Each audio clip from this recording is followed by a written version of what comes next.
এই রকম জলের বোতল দিয়ে যে এত সুন্দর ফুল বানানো যায় আমি আগে জানতাম না। ইউটিউবে ভিডিও স্ক্রল করতে করতে এই ভিডিওটা আমার সামনে আসে। এই বোতলটা দেখা মাত্রই আমি ভেবেছিলাম এই বোতলটা দিয়ে সেম ওই একই রকম ফুল আমি বানাবো। তবে কি সবার দ্বারা আর সব কাজ হয়? তোমাদের যেটা আমি ফাইনাল দেখালাম ওটা কিন্তু আমার একবার ভেবে ভুল করো না, ওটা আমি কমসে কম 3 বার করার পরে তোমাদের এই ফাইনাল ভিডিওটা দেখালাম।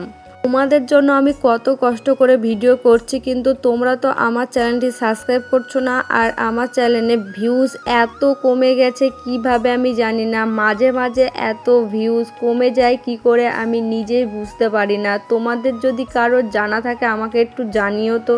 ভিউজ কমে যাওয়ার আমার একটা মূল কারণ হতে পারে, কারণ মাঝে মাঝে আমাকে ভাল লাগা না রোগে আক্রান্ত করে আর আমার ভিডিও করতে ভালো লাগে না। কিন্তু কি করে ভালো লাগবে বলো তো? তোমরা তো আমার চ্যানেলটিকে সাবস্ক্রাইবই করছো না। আজকের মতো এটুকু, বাই বাই।